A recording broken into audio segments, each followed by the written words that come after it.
The second boot caught her ribs before the first one finished landing, and Wren Calloway had already stopped counting which hand held the umbrella wrong side out over the men who were kicking her.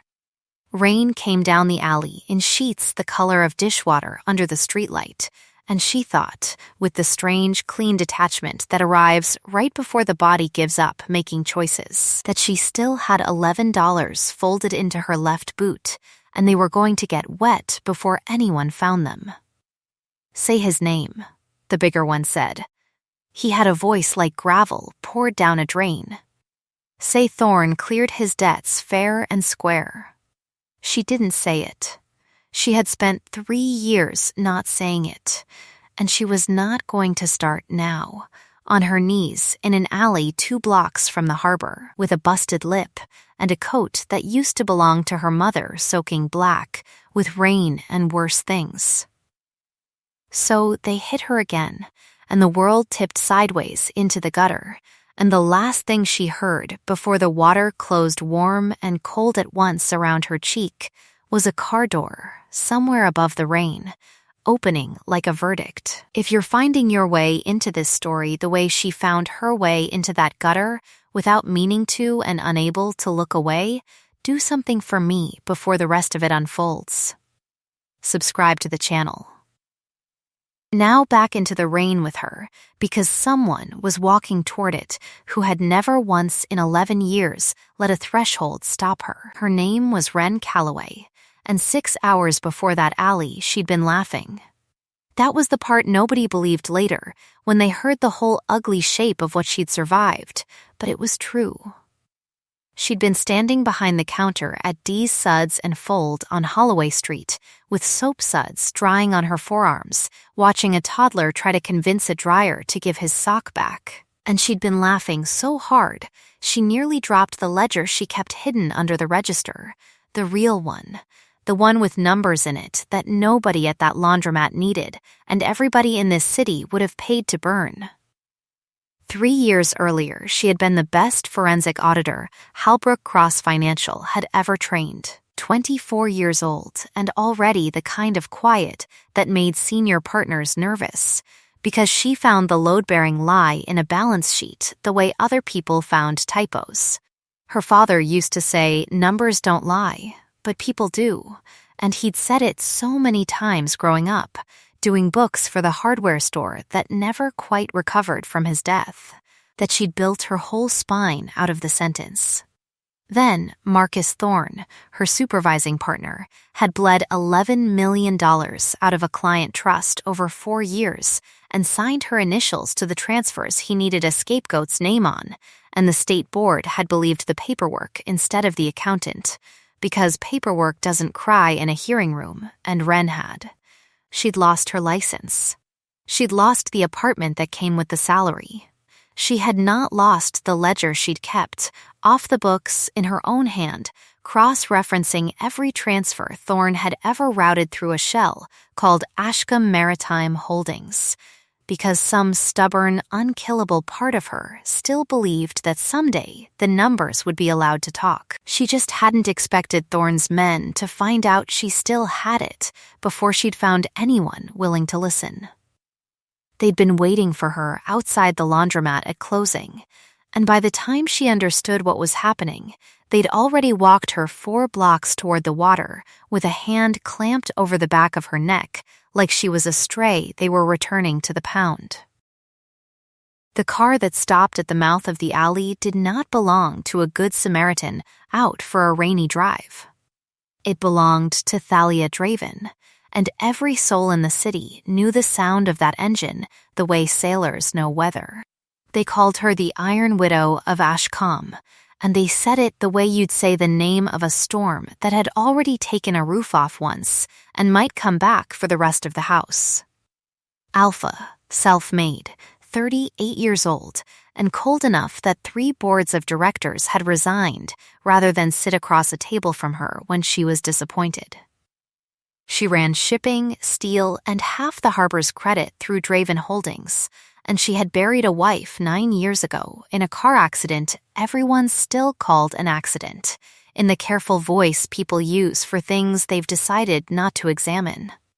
Her driver hadn't even fully stopped the car before she was out of it. Wren didn't see her walk down that alley. She felt it. Felt the men holding her freeze the way small animals freeze under a hawk's shadow. Felt the rain change its mind about how hard it wanted to fall. Or maybe that was just blood in her ear. Somebody said a name low and urgent, and the hand that had been gripping her collar let go so fast she folded straight down into the gutter water. And the last thing that reached her before everything went the soft gray of a television between channels was a scent. Not perfume, something with weight to it. Wet slate warmed by a hand and black pepper cracked fresh, and underneath both of those, so faint she might have invented it, wood smoke banked low in a hearth nobody had lit in years. "Get her inside," said a voice with no heat in it and no room for argument either. Now, not the hospital. Mine.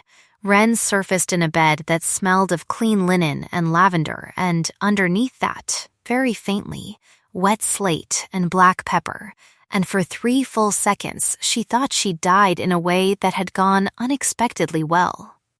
Then her ribs reminded her otherwise. "Don't sit up," the voice from the alley, closer now, low enough to be furniture in the room rather than a person standing over her. "You have 2 cracked ribs, a concussion, and a laceration that took 6 stitches courtesy of my personal physician, who does not ask questions and is paid extremely well not to. Sitting up would be a poor use of the work she did." Wren's eyes adjusted to a bedroom the size of the entire laundromat, to a woman standing at the window with her back half turned, dark hair pulled back hard enough to look like armor, a jaw that could have been carved for a coin. Thalia Draven did not look like a woman who had carried a stranger in off-wet pavement. She looked like a woman deciding whether that had been a mistake. "Why?" Wren said, and her voice came out in pieces, with the Iron Widow of Ashcombe care. Something moved behind Thalia's eyes, there and gone, like a door opening onto a room with the lights off. "I don't like men who put their hands on people smaller than them in the dark," she said. "It's a character flaw. Ask my board." "They were going to drown me over a ledger," Wren said, before she could stop herself, because concussions apparently did not respect 3 years of careful silence. For Marcus Thorne.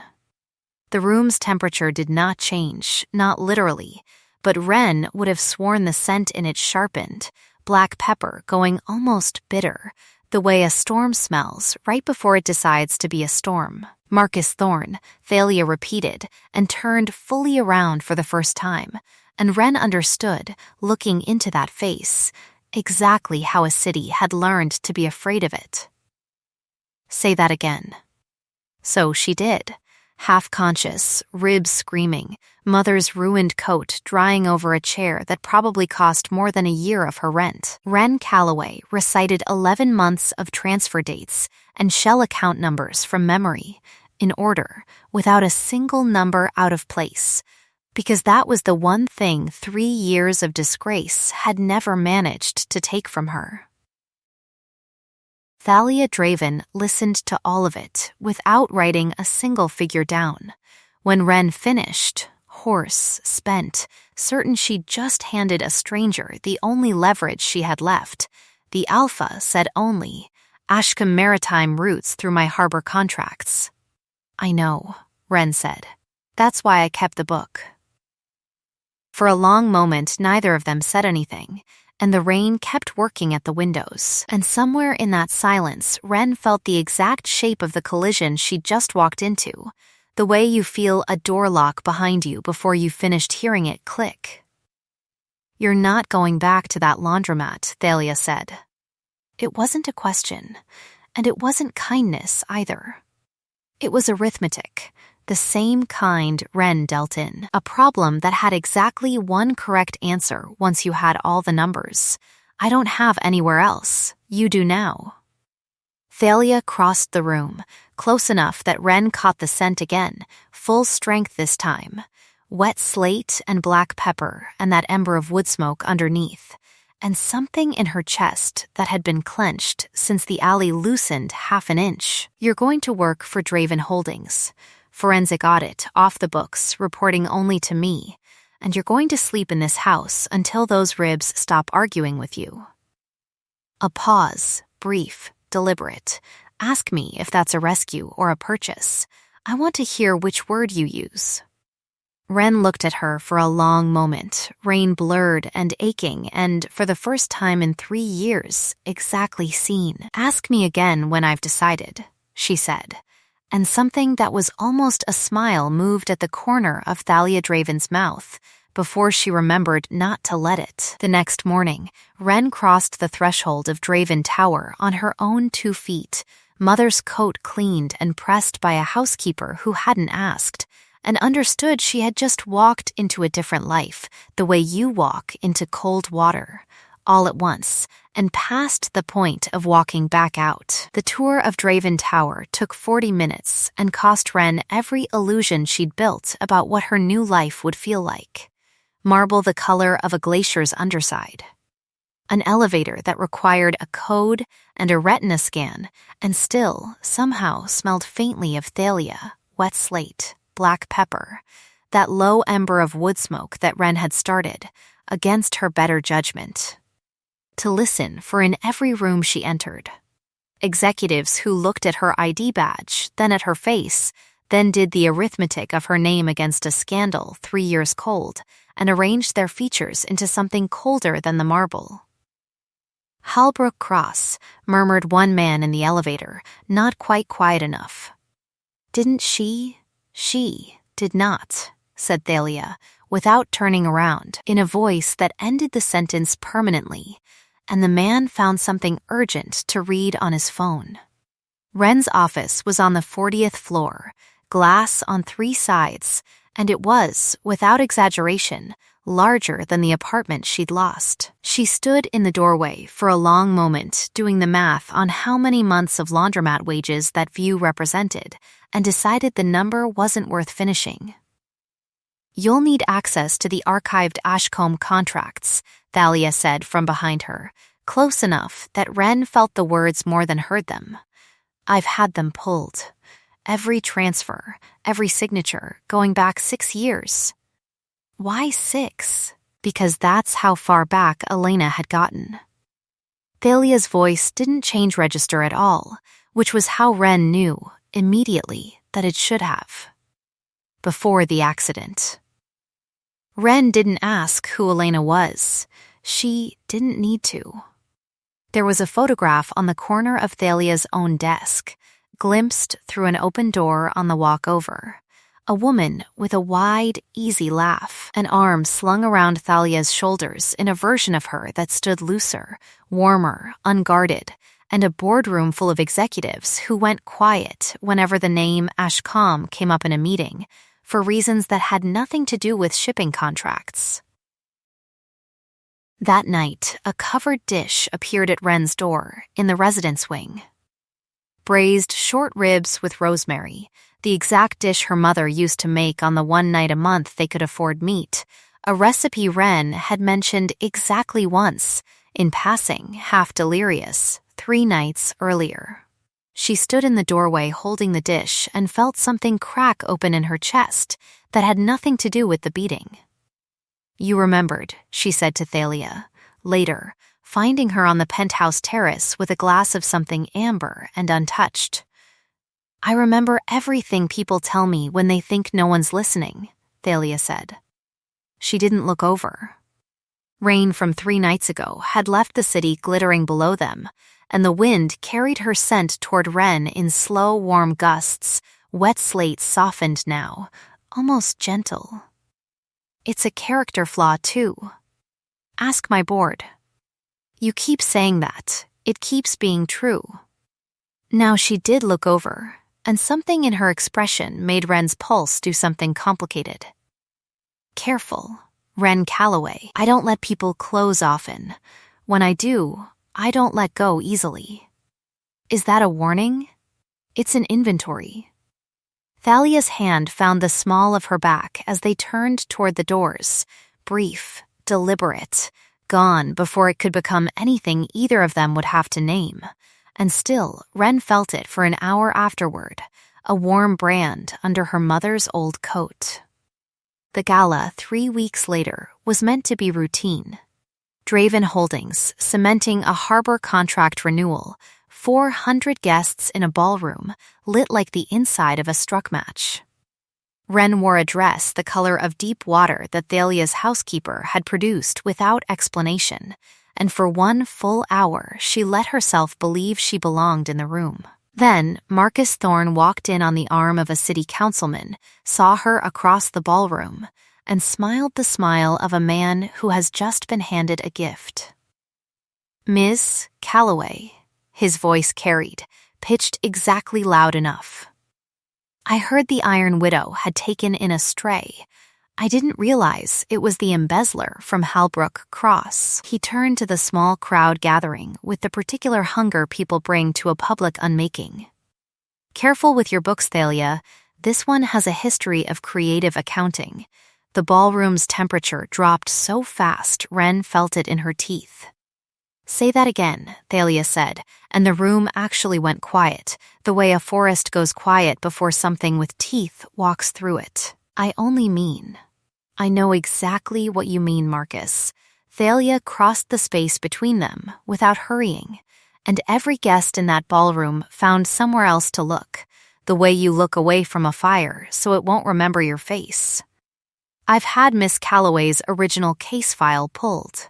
Every page, including the forensic accountant who reviewed her testimony 3 years ago and recommended the board reopen it, a recommendation that was buried the same month my wife started asking questions about a shell company called Ashcombe."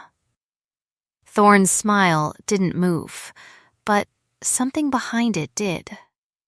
"Alina's accident had nothing to do with—" "I never said it did," Thalia said, very softly, and that was worse than shouting.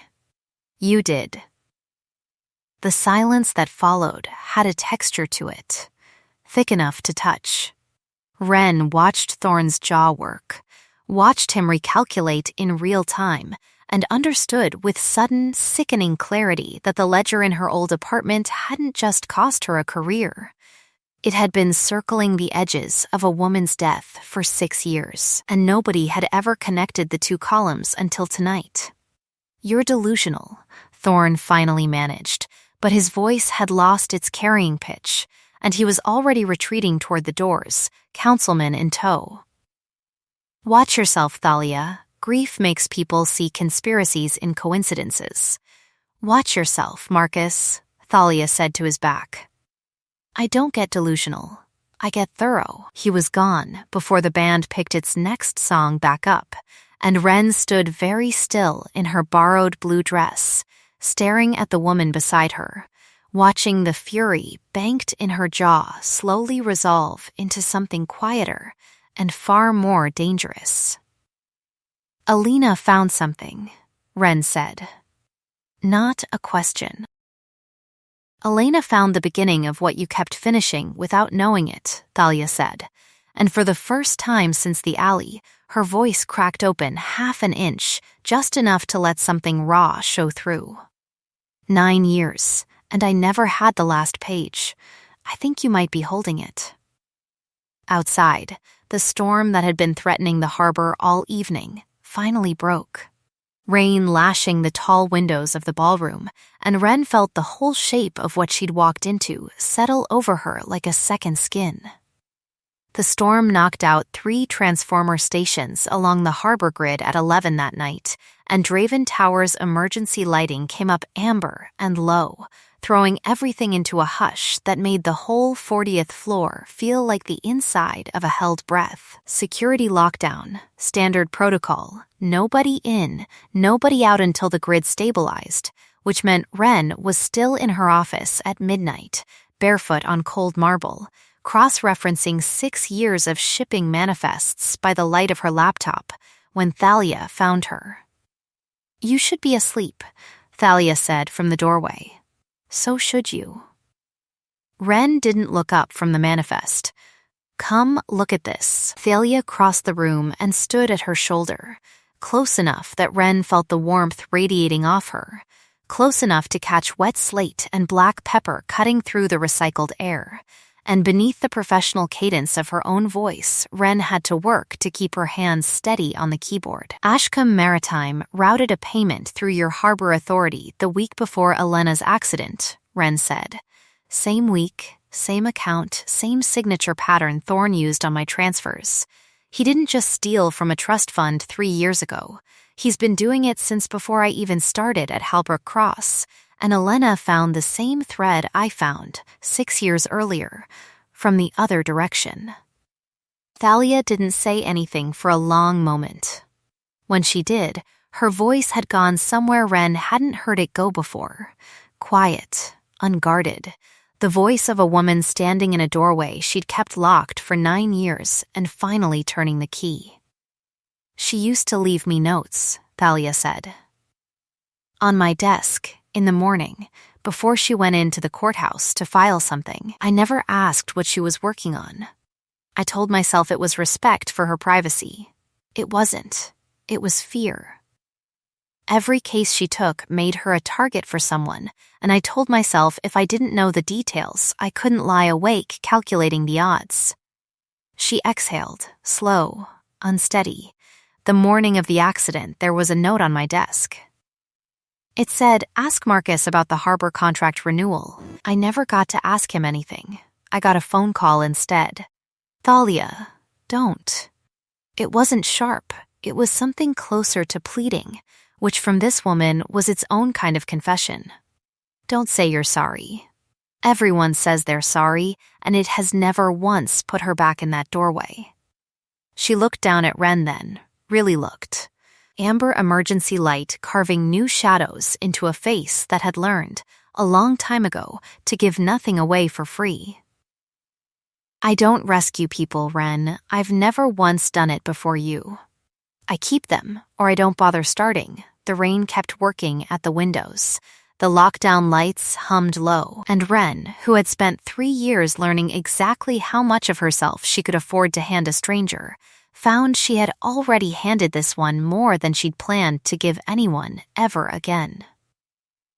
Tell me to stop, Thalia said, one hand lifting, slow, deliberate, to brush a strand of hair back from Wren's face, and I will.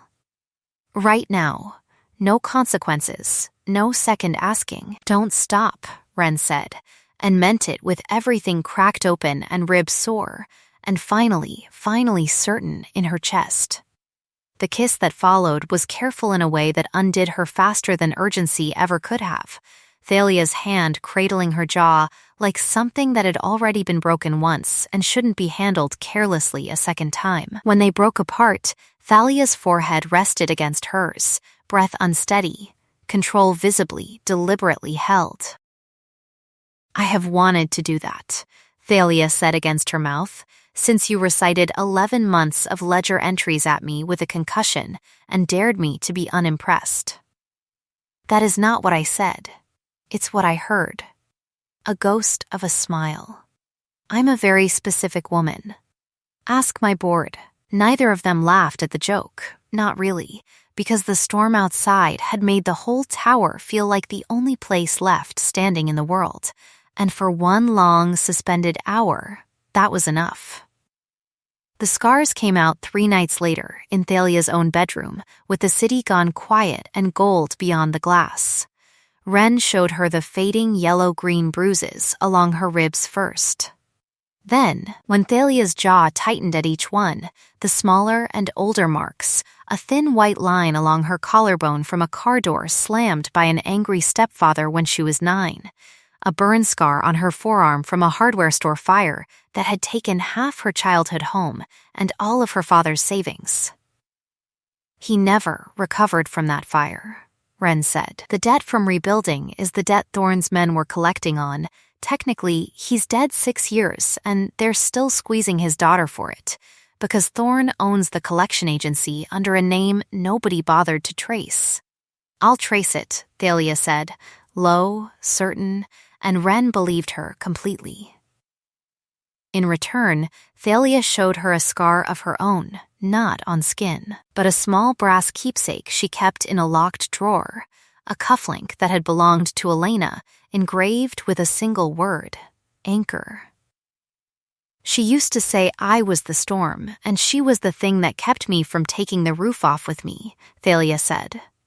I haven't opened this drawer in 4 years. Why now? Because you make me want to be someone Elena would have liked, instead of someone she'd have worried about, Thalia said. And it was the closest thing to I love you either of them had said out loud, and they both understood it exactly that way. They cooked together that night. Badly. Thalia, it turned out, could run a shipping empire and could not, under any circumstances, be trusted near a stove.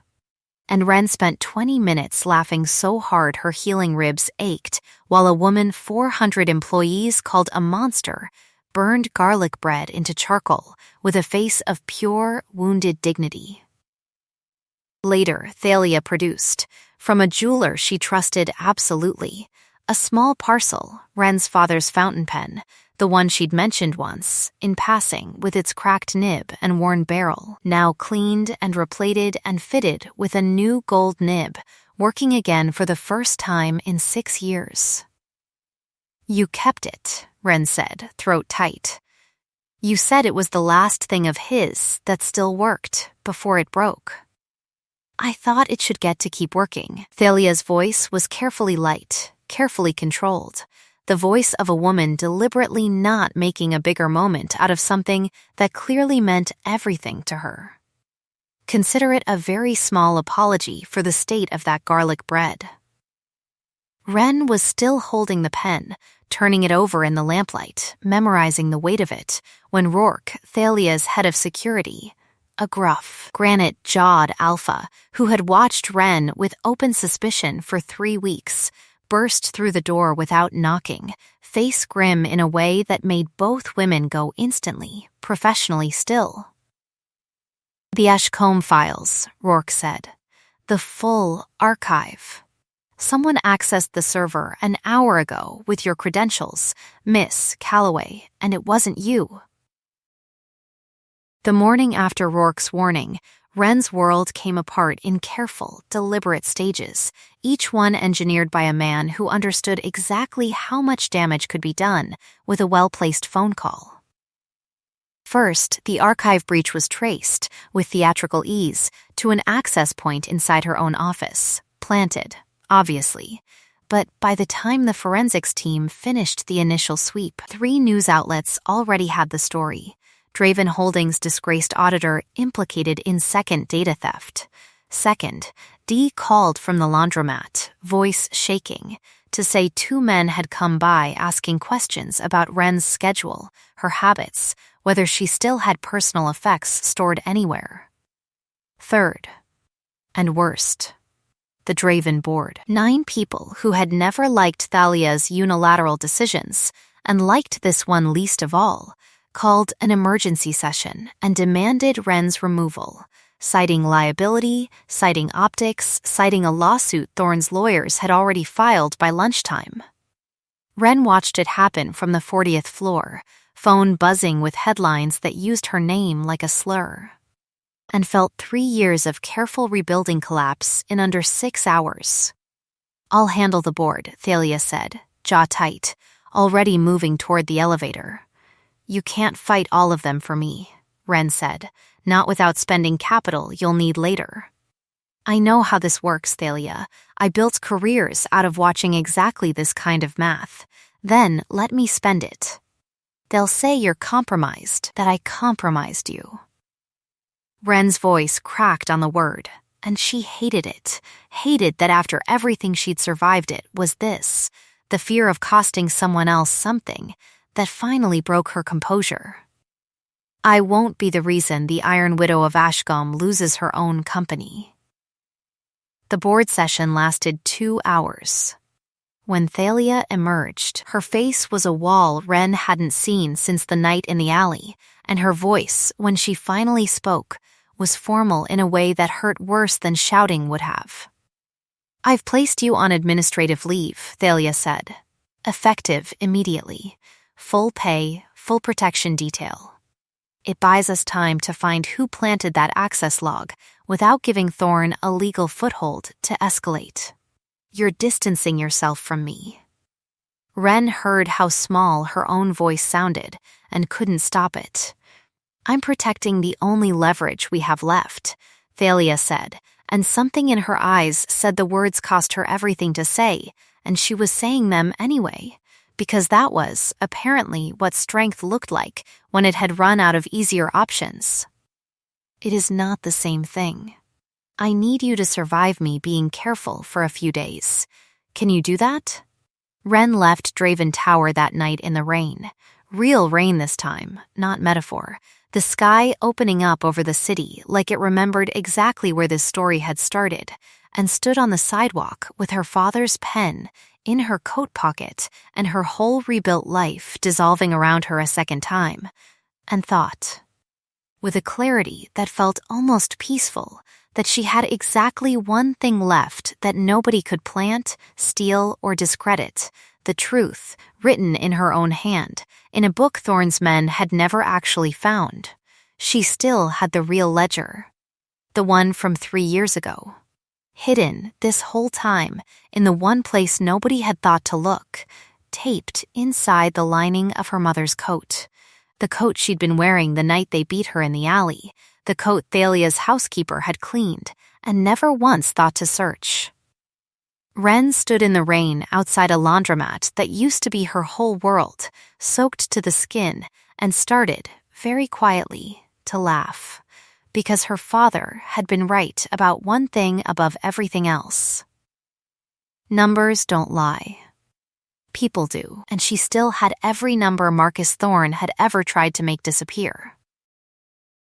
She didn't call Thalia that night. She called Dee instead, and by 2 a.m, the two of them were sitting on the floor of the laundromat's back room, with the ledger spread across a folding table, cross-referencing 6 years of shell transfers against the Harbor Authority filings Wren had memorized before the breach, against Elena Draven's last note. Against everything Thorne had ever thought was safely buried. By dawn, Wren had built a case so airtight it would have made her old professors weep. Thorne found out before she could deliver it. He always did move fast, and Wren should have accounted for that. He had, after all, spent 3 years watching her work and knew exactly how she thought. His men arrived at the laundromat at 7 a.m, and this time they weren't interested in a beating. They wanted the ledger, and they wanted it before Wren could get it anywhere near Draven Tower. "Give it here," the same gravel-voiced man from the alley said, and Wren, standing behind the counter with Dee frozen pale beside her, understood she had perhaps 90 seconds to decide whether her whole life had been leading toward this exact, stupid, necessary risk. She had already sent the scanned pages to Rourke's private line 11 minutes earlier. She just needed the men in front of her not to know that yet. "It's in the safe," she said, stalling, hands shaking. "Give me a minute." The door came off its hinges before she finished the sentence, and it wasn't Thorne's men who'd kicked it in. Thalia moved through that laundromat like a storm that had finally found the coastline it had been circling for 9 years, and the fight that followed lasted less than 90 seconds and left both of Thorne's men on the floor and one of Thalia's security detail with a knife wound along his forearm that would need stitches.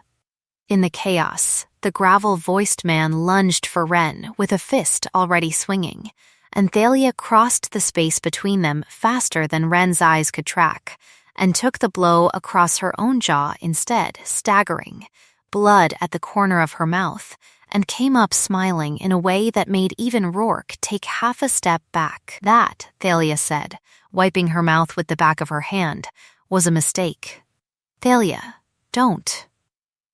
Wren's voice cut through the room, steady despite everything, because she had watched the look in Thalia's eyes and recognized exactly where it was headed, somewhere neither of them could walk back from. "He's not worth what it'll cost you. I have the evidence. I have all of it." Let the truth do the rest. Thalia stood very still for a long moment, fists still closed, breath still ragged, and Wren watched her choose, deliberately, visibly, to be the woman Alana would have wanted instead of the storm the city already believed her to be. "Cuff them," Thalia said finally to Rourke, voice steadying. "And get me the district attorney's office. We're calling a press conference." Tonight, the press conference took place on the steps of Draven Tower at 7 that evening. Cameras from every outlet in the city crowded 3 deep against the barricades, and Wren Calloway, hair still damp from the morning's rain, jaw set, her father's pen clipped to the collar of a borrowed blazer, stood at a podium she had never in 3 years of disgrace imagined she'd be trusted to stand behind. "3 years ago, I was told the numbers didn't matter," she said, voice carrying clean over the crowd, steadier than she'd believed she could sound. That paperwork was paperwork, and a signature was a signature, no matter who actually held the pen. "Tonight, I'd like to show you exactly whose hand really wrote every transfer in this ledger." She walked them through it. 6 years of shell transfers, harbor authority filings, the exact signature pattern that matched Marcus Thorne's private accounts and not hers. The recovered note Alana Draven had left on her wife's desk the morning of an accident that had never, in fact, been an accident at all. But the last page of a case Thorne had been desperate enough to bury under a car's twisted wreckage. By the time Wren finished, 2 detectives were already moving through the crowd toward the black sedan idling at the curb, where Marcus Thorne sat, having come to watch what he'd assumed would be Wren's public unmaking, and found himself, instead, arrested live on every camera in the city. The crowd that had sneered at her name for 3 years watched him taken away in silence, and then, slowly, began to applaud, not for the arrest, though that was satisfying enough, but for the woman at the podium who had just proven, in front of the entire city, that she had been telling the truth the whole time. Thalia found her afterward on the tower steps, city lights blooming gold and rain washed below them, and didn't bother with a speech. "I told the board I don't rescue people," she said, low, only for Wren. "I was wrong. I think I've been trying to rescue myself for 9 years and just didn't know what that would look like until you climbed out of a gutter and told me I was wasting good whiskey watching a storm instead of dancing in one." "That is not what I said. It's what I heard." Thalia's hand found hers, steady, sure. "Ask me to stop, Wren, and I will. I need you to know that every single time, for the rest of this, that will always be true." "Don't stop," Wren said, and this time when they kissed, there was no careful restraint left in it, only 2 people who had earned the right to stop being careful. And when Thalia's mouth found the curve of her throat later that night, low and reverent, and asked, one final time, with words instead of teeth, Wren answered with her whole chest open, and the bond that settled between them afterward felt less like being claimed and more like, finally, completely, being kept. 6 months later, the city that had once whispered Wren's name like an accusation now used it the way people use names they're proud to have witnessed rise. Marcus Thorne was serving the first of an 11-year sentence, his assets seized, his collection agency dissolved, the debt against Wren's father's estate wiped clean by a judge who called the original prosecution a catastrophic failure of due diligence. The gravel-voiced man who had beaten her in the rain took a plea deal and named 2 more of Thorne's operators in exchange for a lighter sentence, and both were arrested within the month. Wren's CPA license was reinstated with a formal apology from the state board, read aloud in a hearing room where, this time, nobody doubted a single number she recited. The wedding took place on the harbor at golden hour, on a pier Thalia had bought specifically because Alana had loved the view from it, a fact she told Wren with a smile that held grief and joy in the same steady hand for the first time in 9 years. Dee stood as witness on Wren's side, sobbing loudly and without shame through the entire ceremony. Rourke stood at Thalia's shoulder, and when the officiant asked if anyone present had ever seen this woman wait for another living soul, he said, gruff and unhesitating, not once, in 15 years. Not until her. The whole harbor went quiet at that, in the good way, the way a room goes quiet around something true. They exchanged vows built from a promise tested by every hard thing that had come before it. I don't rescue people, Thalia said, voice steady, eyes wet despite herself. I keep them.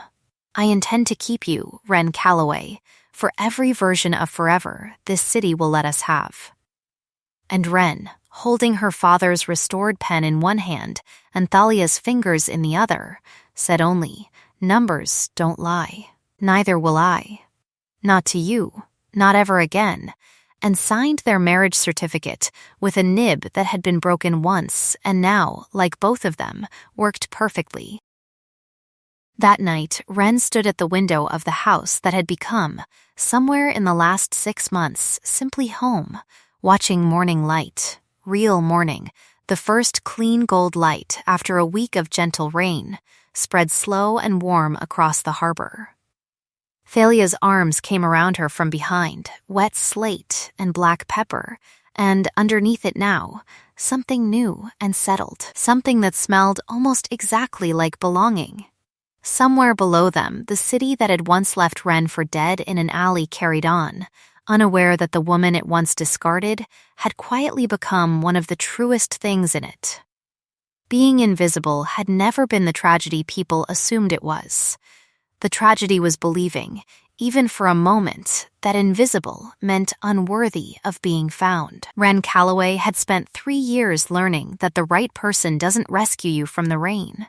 She simply refuses to let you stand in it alone. The end. If this story found something true in you, that's exactly why it was told. Subscribe to the channel so the next one finds you too. And before you go, tell me this in the comments. What's the one piece of proof you'd have kept hidden in your coat lining, waiting for someone worth finally showing it to? I read every answer, and I'll be back soon with another story about the ones who get left in the rain, and the ones who finally come looking. Until then, stay warm and stay found.